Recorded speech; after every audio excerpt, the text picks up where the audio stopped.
సరే, వెంకటేశ్వర రెడ్డి గారి మాటకు ఒప్పుకుందాం. వాస్తవంగా ఏదైనా సరే నేరం నిరూపితం కానంత వరకు ఎవరైనా సరే వాళ్ళు దోషులైతే కాదు ఆయన మాట. ఎందుకంటే పెద్ద ఆయన మాటకు నేను కూడా అగ్రి. సరే, ఆయన ఏం మాట్లాడుకున్నా దాని గురించి అయితే నేను పట్టించుకోను. ఇప్పుడు ఆయన కొన్ని విషయాల గురించి చెప్పారు కాబట్టి ప్రజలకు కూడా తెలియాలి కాబట్టి, ఎందుకంటే బురద చల్లటమే పనిగా పెట్టుకున్నప్పుడు రాజకీయ పార్టీలు చేసే కార్యక్రమాలు అవి సహజంగానే దాని ప్రజలలోకి ఇట్లాంటి చర్చల ద్వారా కొంత వెళ్తూ ఉంటాయి. దాంట్లో అనుమానమే లేదు. ఎందుకంటే ఎంతో కొంత చూసిన తర్వాత ప్రభావితం అవుతూ ఉంటారు. ఈరోజు రైతులకు సంబంధించి 1687 కోట్ల రూపాయల బకాయిలు ఉంటే ఈ ప్రభుత్వం వచ్చిన తర్వాత ఆ బకాయిలు తీర్చినమాట వాస్తవమా కాదా? వాలంటీర్లు ఉంటే తప్ప ఏ పనులు జరగవు. సామాజిక భద్రతకు సంబంధించినటువంటి డబ్బులు అందజేసే కార్యక్రమంలో వాళ్లే మూల సూత్రం, వాళ్ళు ఉంటే తప్ప నడవదు, వ్యవస్థ నడవదు అని చెప్పితే ఈరోజు కూడా 1వ తారీఖు నుంచి 2వ తారీఖు వరకు 1000 రూపాయలు పెంచింది. ఎవరికి ఇబ్బంది లేకుండా వాళ్ళకి అందజేస్తున్నది వాస్తవమా కాదా? ఒక నిమిషం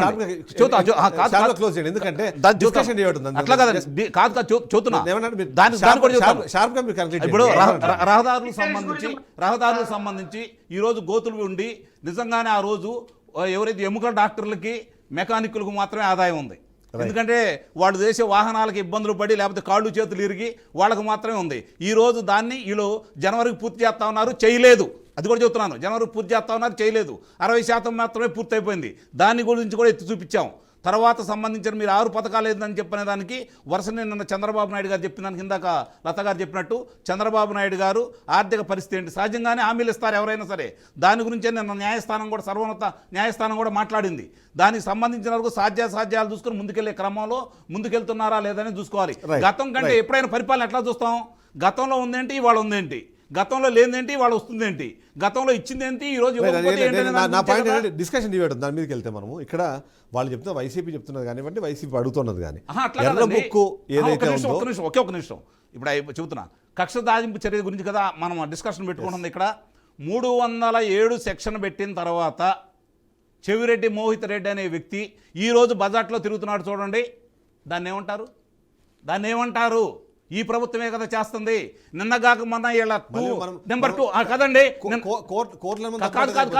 కాదు పోలీస్ స్టేషన్లో ఇచ్చారు. 307 అని చెప్పి పోలీస్ స్టేషన్లో ఇచ్చారు. బెంగళూరు లుకౌట్ నోటీసులు ఉంటే బెంగళూరు విమానాశ్రయాలు ఉంటే తీసుకొచ్చారు అతన్ని వదిలిపెట్టారు. నిన్నగాక మొన్న అట్లా కాదండి చెల్లాలి. ఒకే నిమిషం విజయసాయిరెడ్డి నిన్నగాక మొన్న చంద్రబాబు నాయుడు నువ్వు ఆరోగ్యంగా ఉంటే, నువ్వు బతికుంటే 2029 మేము ప్రభుత్వంలోకి వస్తున్నాం, నిన్ను కారాగార వాసంలో పెడతామంటే ఏం మాట్లాడకుండా కేసు పెట్టలేదు చూడండి. అది కక్ష కాదు అంటానికి ఇక్కడ ప్రెషర్ కూడా అదే. రెడ్ బుక్ పాలన రాబోతోంది. తద్వారా ఎవరైతే అప్పుడున్న అధికారులు కానివ్వండి లేకపోతే నాయకులు ఇబ్బంది పెట్టిన వాళ్ళు వీళ్ళందరినీ మేము కారాగారంలోకి వేస్తామన్నారు, మీరు చేయట్లేదు.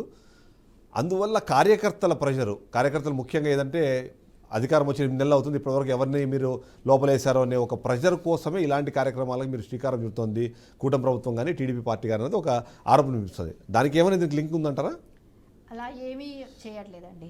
ఎవరైతే వాళ్ళు పాల్పడ్డారో అక్రమాలకి వాళ్ళ మీద కఠినంగా శిక్ష ఉంటుందని ఇప్పుడు కాదండి, గతంలో కూడా అదే చెప్పింది. పాదయాత్ర జరిగిన అన్ని రోజులు కూడా లోకేష్ గారు అదే చెప్పారు. అంతేగాని ప్రతి వాళ్ళకి వాళ్ళే ఎందుకు ఆపాదించుకుంటున్నారు? నేను అదే అంటున్నా. 151 మంది గెలిచారు, అందరి మీద కక్ష ఏమైనా జరుగుతుందా? సరే, వాళ్ళు 151 మంది ఎమ్మెల్యేలు ఉన్నారు, ఎమ్మెల్సీలు ఉన్నారు, రాజ్యసభ సభ్యులు ఉన్నారు, ఎంపీలు ఉన్నారు, ఇంతమంది ఉన్నారు కదా, ఎవరి మీద నడుస్తుందా? సమాధానం చెప్పిన వాళ్ళు అంటే ఇప్పుడు ఒక విషయం రెస్పాండ్ అయిన వాళ్ళ మీద ఇప్పుడు పేరు నాని ఉన్నారు, పేరు నాని మీద అట్లాంటి కేసే పడుతుంది అన్నది ₹1,87,00,000 ఎందుకు మాయమైన బియ్యం అని చెప్పి కట్టాడు. నేనేమంటున్నానంటే నేరం అంగీకరించాడా లేదా? నేరం అంగీకరించా లేదని అది డిసైడ్ చేద్దాం. ఎందుకు కట్టాడు? చౌదరి గారు ఒక నిమిషం నేను చెప్తాను. కేసు అన్నది ఒకటి వచ్చిన తర్వాత దాంట్లో ఏమైనా రెప్లికేషన్స్ ఉంటే వాళ్ళు ఇమీడియట్లీ రియాక్షన్స్ ఉంటే చేసుకుంటారు. దాని ప్రకారం దాని మీనింగ్ వాళ్ళు నేరం చేసినట్టు లేకపోతే నేరం చేయలేదని మనం ఇక్కడ వాదించడానికి కాదు కదా. నేను చేయడానికి కాదు ఇక్కడ ఉన్నది. నేరం జరిగిందా లేదని డిసైడ్ చేసేదానికి ఇంకా ఉంది, మెకానిజం ఉంది, మెకానిజం ఉంది, మెకానిజం ఉంది, మెకానిజం ఉంది, దానికి మెకానిజం ఉంది అంటున్నా దానికి. అంగం చౌదరి గారు మీరు విశ్లేషకుడుగా వచ్చారు, మీరు విశ్లేషకుడుగా మీరు విశ్లేషించండి, మేము మీకు అవకాశం ఇస్తాను నేను. అప్పుడు ఆమె మాట్లాడివ్వండి, లేకపోతే ఒక పని చేద్దాం, ఆమెను తీసేసి మీరే మాట్లాడండి మొత్తం. నేను ఆమెకి అవకాశం ఇవ్వను, ఆమెకి అవకాశం ఇవ్వను, మీరే మాట్లాడండి. ఆమె అవకాశం నేను ఇవ్వనండి, మీరు మాట్లాడండి, మీరే మాట్లాడండి, మీకు అవకాశం ఇవ్వాలి, మీరు మాట్లాడండి. పోనీ నేనేమంటే ఆమె దగ్గర నుంచి రానివ్వండి. ఇప్పుడు అక్కడ ముగ్గురు మనుషులు ఒక మనిషి ఉన్నాడు కదా, మరి ఇప్పుడు మీరు మాట్లాడుతున్నారు. సుబ్బారావు గారు ఒక నిమిషం. సుబ్బారావు గారు, ఇక్కడ సమస్య ఎక్కడ వస్తుందంటే కక్ష సాధింపు చర్య అవునా కాదా అన్న దానిపైన ఒక విశ్లేషణ వినిపించే ప్రయత్నం వెంకటేశ్వర గారు చేశారు, వెంకటేశ్వర రెడ్డి గారు చేశారు. ఆయన చెప్పేది ఏంటంటే కేసులు నిలబడితే కదా, కేసులు నిలబడకుండా కట్టిన ప్రతి కేసుని మీరు అది నేరం చేసినట్టుగా మీరు చెబుతూ దాన్ని ఏదైతే ప్రకటనలు చేస్తున్నారో, ముఖ్యంగా ఏంటంటే ఇవాళ ఆయన అరెస్ట్ అయిన వెంటనే మొత్తం అంటే 4-5 టీడీపీ నాయకులు కానివ్వండి, ఆ క్యాబినెట్లో ఉన్న మినిస్టర్లు కానీ బయటకు వచ్చి మాట్లాడే పరిస్థితి. ఇది కక్ష సాధింపు చర్య కాకపోతే ఏంటనేది ఒక ప్రశ్న వినిపించే ప్రయత్నం చేశారు. సో కోర్టులు వీటిని ఎలా చూస్తాయంటారు? ఇక్కడ ఒకటండి, ప్రాథమిక సాక్ష్యాధారాలు లభ్యమైన తర్వాత మాత్రమే పోలీసు వాళ్ళు అరెస్ట్ చేస్తారు, విచారణ అంటారు. అప్పుడు నిరూపణ అవ్వాల్సిన అవసరం లేదు. రైట్. అరెస్ట్ చేసినంత మాత్రం చంద్రబాబు నాయుడు గారి అరెస్ట్ కూడా వస్తానండి. చంద్రబాబు నాయుడు గారి అరెస్ట్ కూడా అలానే జరిగిందా? దానికి ఒప్పుకున్నట్టేనా? ఆయనకి 50 రోజులు బెయిల్ రాలా అంటే దాని ఉద్దేశం ఆయన నేరం చేసినట్టేనా? ఫస్ట్ అది ఒప్పుకోండి. రైట్. వెంకటేష్ రెడ్డి గారు వన్ సెకండ్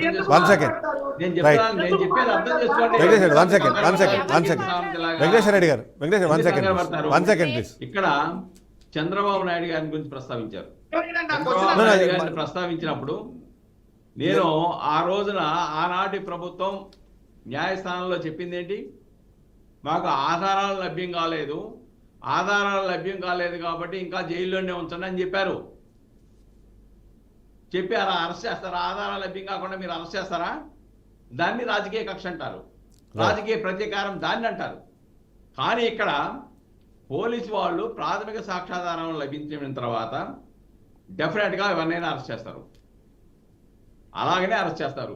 రేపు జగన్మోహన్ రెడ్డి వస్తాడా, లేకుంటే ఇంకోళ్ళు వస్తారా, లేకుంటే ఈయన మీద ఉన్నటువంటి మట్టి కేసులు, లేకుంటే అక్కడ ఆస్తులో భూమి ఆక్రమణ కేసులు, అవి కూడా వెలుగులోకి వచ్చేసి మీరు ఏ విధంగా అయితే పీటీ వారెంట్లు వేశారో కేసులు పెట్టేసి, ఆ విధంగానే వంశీ మీద పీటీ వారెంట్లు వేసి అన్ని కేసుల్లో అన్ని కేసులు బయటకు రావచ్చు. తప్పు చేసిన వాడు ఏ పార్టీ అయినా ఒకటే, చట్టానికి ఏం అతిథులు కాదు. అక్కడ వైఎస్ఆర్సీపీ నాయకులైనా ఇంకో పార్టీ నాయకులైనా ఏం అతిథులేం కాదు. పోలీసులు వాళ్ళ విచారణ వాళ్ళు చేస్తారు, వాళ్ళ ప్రాథమిక సాక్ష్యాధారాలు లభ్యమని. సీసీ ఫుటేజీలో ఎందుకున్నాడో చెప్పమని వైఎస్ఆర్సీపీ వాళ్ళు ఎంత గందరగోళం చేస్తున్నారు. కోర్టు దగ్గర ఈ యొక్క వ్యక్తితో ఎందుకు కోర్టు దగ్గర హాజరయ్యాడైనా? హైదరాబాద్ లో ఉండే ఆయన ఇక్కడ ఎందుకు వచ్చాడు? చివరికి వాస్తవానికి సమాధానం చెప్పాల్సిన వ్యక్తి పోలీసు వాళ్ళు పట్టుకోవాల్సిన పరిస్థితి ఎందుకు వచ్చింది అతన్ని? రైట్. అయితే చెప్పాడు కదా, మేమే చేసామనేది చెప్పాడు కదా. సుబ్బారావు గారు ఒక సెకండ్ న్యాయస్థానంలో తేల్చుకుంటామని చెప్పండి. తప్ప ప్రతి అవినీతిలో దొరికినటువంటి లేకుంటే ప్రతి నేరాల్లో దొరికిన వాళ్ళని కూడా రాజకీయ ప్రతీకార వాంఛ అని చెప్పేసి అని వాళ్ళు జోలికి వెళ్లకుండా ఉండాలని చెప్పేసి చెప్పడం అనేది అది సభ్య సమాజం చేయదు అనే విషయాన్ని గమనించాలి. ఇప్పుడు ఎక్కడా కూడా అండి కక్షపూరిత రాజకీయాలు అనేది లేదు. వీళ్ళు దొంగలు కాబట్టి భుజాలు తడుముకుంటున్నారు. ఎవరైతే చేశారో కబ్జాలు కానివ్వండి, మైనింగ్లు కానివ్వండి, క్యాజినోలు కానివ్వండి, అక్రమంగా దందాలు చేయటం కానివ్వండి, సెటిల్మెంట్లు కానివ్వండి, నేషనల్ హైవే రోడ్లకి కూడా వీళ్ళు కమిషన్స్ తీసుకోవటం కానివ్వండి, ఇలాంటివన్నీ చేశారు కాబట్టి వీళ్ళు భయపడుతున్నారు. చేసిన వాళ్ళు భయపడుతున్నారు, చేయని వాళ్ళకి ఆ భయం ఏమీ లేదు. ఇంతమంది నాయకులు, ప్రజాప్రతినిధులు ఇంతమంది ఉన్నప్పుడు ఎవరికి లేని భయం వీళ్ళకే ఎందుకు వచ్చింది? వీళ్ళల్లో కూడా కొంతమంది, నేను అదే అంటున్నాను, ఇంతమంది ప్రజానాయకులు వాళ్ళ పార్టీలో కూడా ఉన్నారు, వైసీపీలో కూడా గతంలో అంతమంది అధికారంలో ఉన్నారు. వాళ్ళకందరికీ లేని భయం వీళ్ళ కొంతమందికే ఎందుకు వచ్చింది అనేదానికి కారణం వాళ్ళు చేశారు. ఇంకోటి, మహిళల గురించి ఇంత సింపతి మాట్లాడుతున్న వ్యక్తి సొంత తల్లిని చెల్లిని చూడండి, వాళ్ళని ట్రోల్ చేశారు. అది మాట్లాడండి ఫస్ట్, మళ్ళీ తర్వాత మీరు దేశాన్ని ఉద్ధరిస్తారు. ముందు కుటుంబ కుటుంబాన్ని చూసుకోండి. రైట్ ఫస్ట్ మహిళలకు విలువ ఇవ్వటం నేర్చుకోండి. అదే అమరావతి రైతుల్ని పొట్ట మీద కాళ్ళతో కడుపుతో ఉన్న మహిళల్ని తన్నారు. అప్పుడు లేదా మీకు ఆ బాధ? ఎప్పుడూ కూడా ఒక్క నిమిషం. మీరు వెంకయ్య, మీకు ఏది అవకాశం ఇస్తాను, మాట్లాడితే- అవకాశం ఇస్తాను, 1 second, ఏది please. మాట్లాడితే అది కాదు కరెక్ట్ అనుకోకండి. రైట్, conclusion కి వెళ్దాం మనము. ఎక్కడో ఉన్న కేసు గురించి వాళ్ళు వచ్చి పోలీసులు తీసుకెళ్లారంటే ఇక్కడ వీళ్ళు సింపతి చూపిస్తున్నారంట. నిజం అయితే న్యాయంగా ఆ రైట్. అమ్మాయిది ఏది బాధ conclusion కి వెళ్దాం ఎలాంటి మనం. రైట్. ప్రాబ్లం వెంకటేశ్వర లేకపోతే రెడ్డి గారు. రిలీజ్ అవుతది. రైట్, వెంకటేశ్వర రెడ్డి, అంతేగాని conclusion. ఇక్కడ దానికి కూడా No, అందుకే డిస్కషన్ డిబేట్ అవుతుంది, ఆ పాయింట్ అవుతుంది, ఆయనకు అంటాను, మీకు ఆయన చెప్తున్నాను. పెట్టారు కాబట్టి చెప్తున్నానండి. No problem. లక్ష్మీ గారి అందుకే గురించి ఆయన మీరు కంప్లీట్ మాట్లాడారు చేస్తారు దాన్ని. కాబట్టి కంక్లూడ్ చేద్దాం, చేస్తున్నాను. కంక్లూడ్ చేద్దాము. ఎస్ వెంకటేశ్వర రెడ్డి గారు, కంక్లూడ్ చేయండి ప్లీజ్. మేమేమంటున్నామంటే మీరు కేసులు పెట్టి అరెస్ట్ చేసిన వాళ్ళందరూ దోషులు కాదు. ఫస్ట్ దోషులని నిరూపించి కోర్టులో నిర్ధారణ అయిన తర్వాత మాత్రమే ఎవరైనా సరే, గత ప్రభుత్వంలోనైనా అంతకుముందు ప్రభుత్వంలోనైనా ఇప్పుడైనా మీరు సరే చేసినదే, మీరు పోలీసులు చేశారు అలాంటివి. కేసులు పెట్టిన ఇప్పటికీ కూడా వాళ్ళందరూ ఎవిడెన్స్ ఉన్నాయి. ఆయన దోషులని బహిరంగంగా ముందుగానే ఒప్పుకున్నాడు. చెప్పడానికి ఆయన అవకాశం బహిరంగంగా లేదు. ఒప్పుకున్నాడు. ముందుగానే మీరు చూడండి, ఆ చెప్పడానికి వీడియోస్ అవకాశం చూడండి. Yes, వంశీ one గారు second. బహిరంగంగా ఒప్పుకున్నారు తల్లి, అన్నమాట. కంక్లూడ్ చేద్దాం. చెప్పనివ్వండి తల్లి. కంక్లూడ్ చేయండి దయచేసి please. చెప్పనివ్వండి అమ్మా. చెప్పండి. ఇప్పుడు ఇంకొక మేమేమంటున్నామంటే భయపడుతున్నారు అంటున్నారు. భయపడటానికి మేము ప్రతిపక్షం నుంచే అధికారంలోకి వచ్చాం. మాకు ఈ పోరాటాలు కొత్త కాదు, ఈ కేసులు కొత్త కాదు, జైళ్లు కొత్త కాదు, బెయిల్ కొత్త కాదు. అది Right, చేశారు conclude అంటే చేయండి. కదా, మీకు Conclude ఉన్న చేయండి, last point. సంవత్సరాలు జైల్లో ఉన్నాళ్ళు. వెంకటేశ్వర రెడ్డి గారు. అవి లెక్క ఎందుకు అవుతాయి? Right, వాళ్ళు వెంకటేశ్వర, ఉన్న conclude చేయండి, కేసులు conclude ఆల్రెడీ జైల్లో చేయండి. ఉన్న అధ్యక్షులు కాబట్టి నిరూపించలేక అది ఈ మీకు ప్రభుత్వం అలవాటే. భయపడుతుంది. Right, మేము right. అందరం కేసులు పెట్టాము. Right, వాటిని right. కోర్టులో నిలబడకపోతే Right. మా పరువు ఎక్కడ పోతుందో అనేది అందుకే మీ భయపడి నాయకులే రైట్, చెప్తున్నారు కదా, కంక్లూడ్ చేయండి. మహా అయితే లాస్ట్ జైల్లో పాయింట్, 4 లాస్ట్ నెలలు పాయింట్, ఉంటారు, వాళ్ళు రైట్, వచ్చేస్తారని. లాస్ట్ పాయింట్ అంగం చౌదరి గారు. ఇక్కడ సరే ఎప్పటికైనా సరే ఇది కక్ష సాధింపు చర్య కింద ఎవరికి వాళ్ళకి డెఫినేషన్లు ఇచ్చేస్తూ వస్తారు.